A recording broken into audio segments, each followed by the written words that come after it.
Yun, good day again. May dryer ulit. Dryer.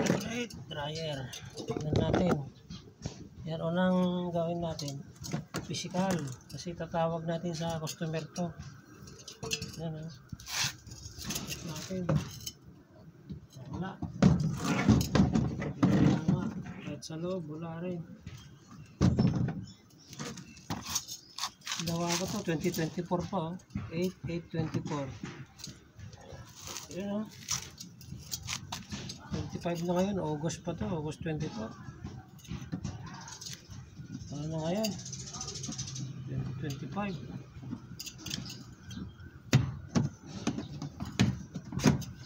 Check natin bakit ayaw mandar. Mahatak naman.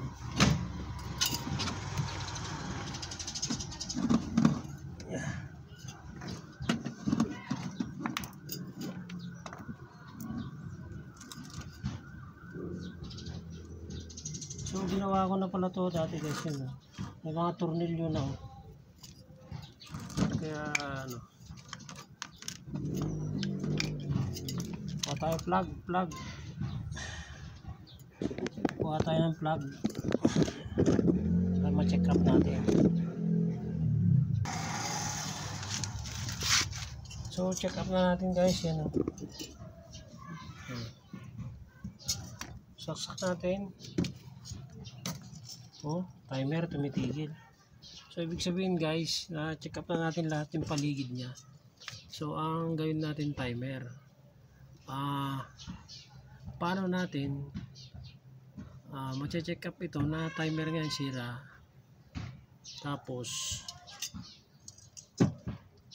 na hindi natin bubuksan. So ang gawin natin guys, i-direct start natin. Hanapin natin yung running saka yung line, pagdidikitin natin yun, ha? So pagdikitin natin, sa madaling salita, yung wire dito, ito yung dalawang wire umakyat, pagdikitin natin to para pag umandar, ibig sabihin timer talaga, or yung switch, may switch din na yan. Pagdikitin natin to, ha. So nakasaksak, tanggalin natin, delikado. Ito, saksak kanina, eh. Delikado, ilayo ko na, kuryente tayo. So line, ito yun, umakyat. Tingnan natin ganyan. Tapos ito, pagdikitin natin, direct start tayo, direct start. Yan.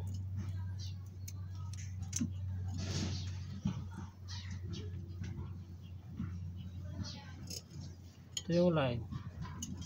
Yan, dikit natin. Diba? So naghalo na. Naghalo na natin yung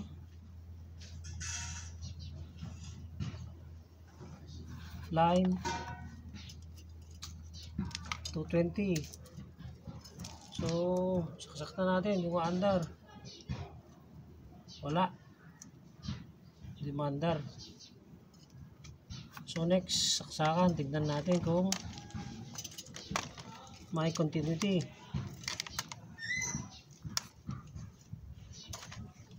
Direct start, ayaw. Saksakan.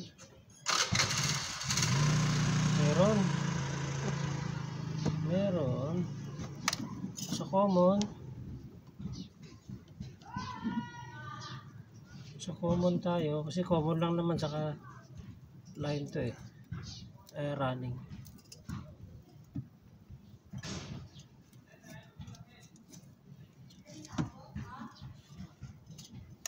Yan.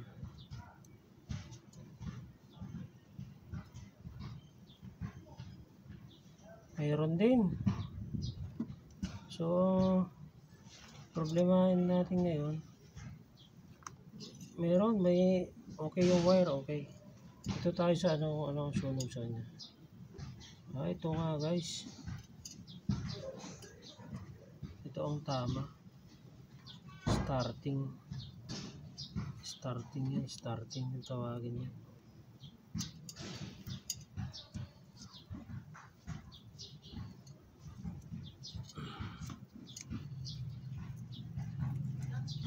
itong pula guys, yung umaakyat. Okay. So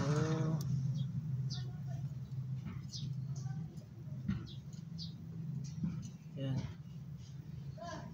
parehas sunog parehas walang linya. Okay.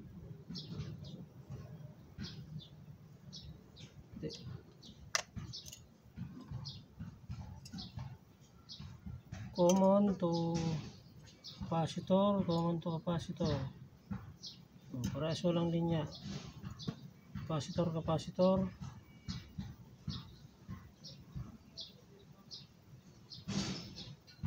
Wala rin. Capacitor, capacitor, wala. So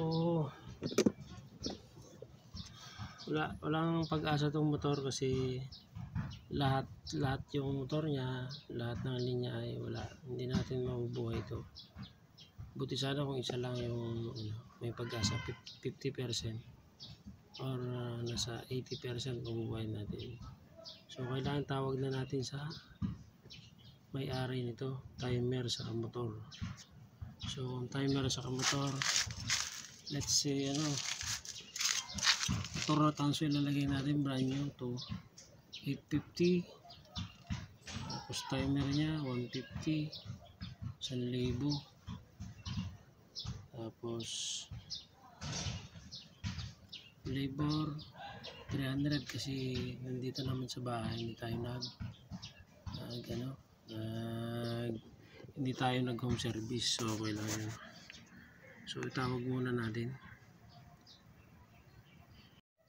So good morning mga boss, pumayag na yung customer. Ang sakit nito ay dryer, motor saka timer.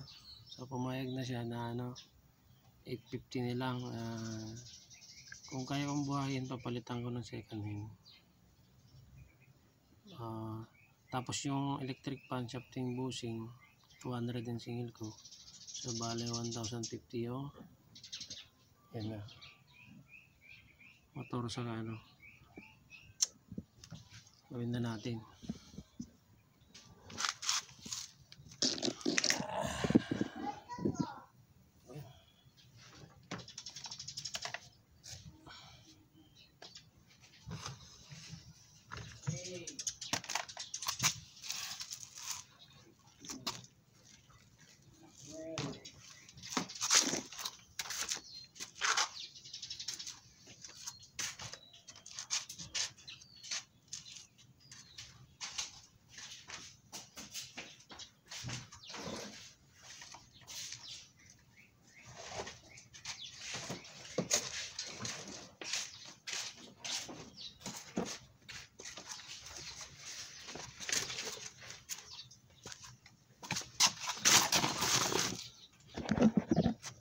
So una maglagay tayo ng ito sa pin para hindi magasgas yung yan, maglagay tayo sa pin.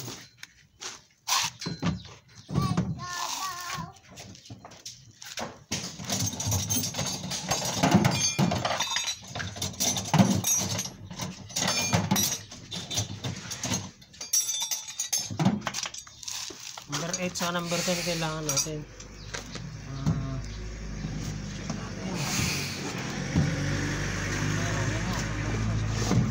Unang gawin ito, ibaba ito, tanggalin natin yung brake. Yeah. Yan. Tapos yun natin, taas lang natin yun. Taas natin yung takip. Taas natin ganyan para mag-release. Yan, tapos tanggalin natin dito. Tapos tanggalin natin ito. Tapos pihitin natin boss yung nasa taas, bear, pinakataas.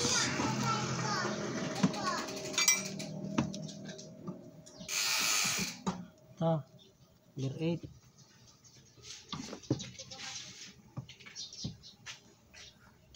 Counterclockwise para lumuwag. Yan. Tapos ayusin na natin. Ingatan na lang yung hose para hindi masira. Ayan. Tanggalin natin yung mga screw.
So galaw-galawin lang yung shock tube para lumuwag. Tapos check natin yung dito kung tuyo na, lagyan nyo ng grasa. Tapos ang gagawin natin dito ay ano ba sabi sa inyo daddy mo? Doon kayo sa gagawin natin dito ay takot. Para maarawan yan. Ilang na sa araw lulawagan natin yung titignan natin yung motor.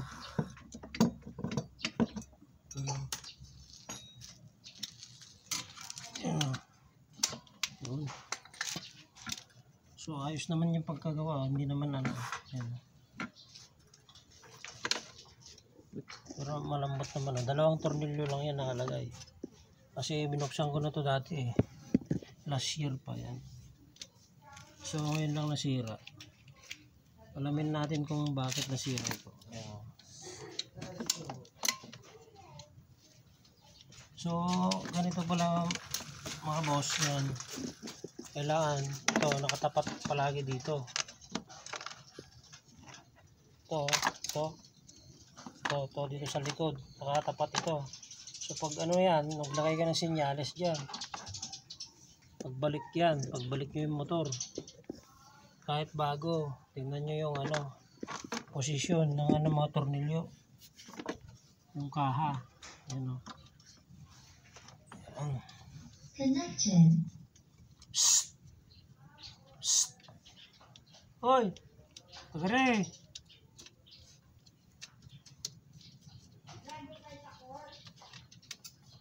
Pagi kanal, dati dengue. Uy. Ito na. Buksan na natin mga boss. Alamin natin kung anong dahilan ng bakit nasira.